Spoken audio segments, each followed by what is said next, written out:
গ্রাম বা শহর, বিদ্যুৎ ছাড়া বর্তমান সময়ে একটি মুহূর্ত কল্পনা করা যায় না।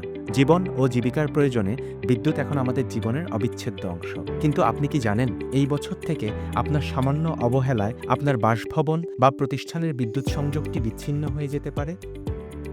2025-26 অর্থবছরে নূতন আয়কর নির্দেশিকা অনুযায়ী যদি কোনো করদাতা নির্দিষ্ট সময়ের মধ্যে আয়কর রিটার্ন জমা না দেন, তবে কর কর্মকর্তারা সেই গ্রাহকের বিদ্যুৎ, গ্যাস, এমনকি পানির সংযোগও কেটে দেওয়ার আইনি ক্ষমতা রাখেন। অর্থাৎ কর সংক্রান্ত নিয়মের লঙ্ঘন এখন আর সরাসরি আপনার জীবনযাত্রায় আঘাত হানবে। নূতন আয়কর আইনে কর কর্মকর্তাদের একচ্ছত্র ক্ষমতা দেওয়া হয়েছে। কোনো করদাতা করযোগ্য আয় থাকা সত্ত্বেও তিনি যদি রিটার্ন জমা না দেন বা রিটার্ন জমার বাধ্যবাধকতা এড়িয়ে চলেন, তবে কর কর্মকর্তারা এনবিআরের নির্দেশনা অনুযায়ী যে কোনো রাষ্ট্রীয় পরিষেবা বিচ্ছিন্ন করতে পারবেন। নির্দেশিকাটিতে মূলত 5 ধরনের কঠোর ব্যবস্থার কথা উল্লেখ করা হয়েছে। এর মধ্যে প্রথমটি হলো জরিমানা। আয়কর আইনের 266 ধারা অনুযায়ী রিটার্ন না দিলে প্রদেয় করের 10% বা সর্বনিম্ন 1000 টাকা জরিমানা হতে পারে। যারা আগে কর দেননি তাদের ক্ষেত্রে এই জরিমানার পরিমাণ 5000 টাকা পর্যন্ত হতে পারে। রিটার্ন না দিলেই শুধু জরিমানা শেষ নয়, আপনার প্রাপ্য অনেক সুবিধাও কেড়ে নেওয়া হবে। আয়কর আইনের 174 ধারা অনুযায়ী নির্ধারিত সময়ে রিটার্ন জমা না দিলে আপনি কর অব্যাহতির সুবিধা হারাবেন, যেমন বিনিয়োগজনিত কর রেয়াত বা কর অবকাশের মতো সুবিধাগুলো আর পাওয়া যাবে না। এর পাশাপাশি রয়েছে অতিরিক্ত করের বোঝা। সময় পার হয়ে যাওয়ার পর রিটার্ন জমা দিলে প্রতি মাসের জন্য অতিরিক্ত 2% হারে কর পরিশোধ করতে হবে, যা সাধারণ করদাতার জন্য একটি বড় আর্থিক চাপ হয়ে দাঁড়াবে।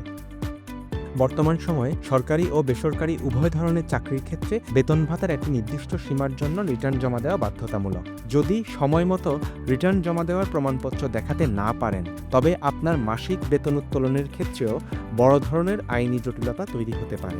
এনবিআর কর্মকর্তাদের দেওয়া তথ্য মতে বিদ্যুৎ ও গ্যাসের সংযোগ বিচ্ছিন্ন করার পাশাপাশি এসব কঠোর পদক্ষেপের মূল উদ্দেশ্য হল মানুষকে কর প্রদানে আগ্রহী ও সচেতন করে তোলা।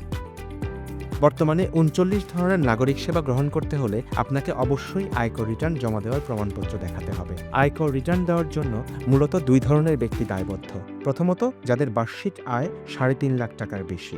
দ্বিতীয়ত, যাদের জন্য আয়কর রিটার্ন দেওয়া বাধ্যতামূলক করা হয়েছে। সাধারণত 1 জুলাই থেকে 30 নভেম্বর পর্যন্ত রিটার্ন জমা দেওয়ার সময় থাকলেও এই বছর এই সময় বাড়িয়ে দেওয়া হয়েছে। বর্তমানে দেশে 1,15,00,000 টিআইএনধারী থাকলেও রিটার্ন জমা দিয়েছেন মাত্র 31 লাখের মতো মানুষ।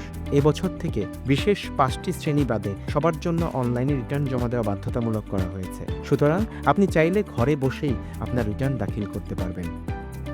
রাষ্ট্রীয় উন্নয়ন ও নিজের নাগরিক অধিকার সুরক্ষিত রাখতে আয়কর রিটার্ন দেওয়া আমাদের নৈতিক এবং আইনি দায়িত্ব। শেষ মুহূর্তের ভিড় বা আইনি জটিলতা এড়াতে নির্ধারিত সময়ের মধ্যেই আপনার রিটার্ন জমা দিন। মনে রাখবেন, আপনার একটু সচেতনতা আপনার পরিবারকে নিরবচ্ছিন্ন বিদ্যুৎ ও গ্যাস সংযোগের নিশ্চয়তা দিতে পারে। সচেতন হন, সঠিক সময়ে কর দিন।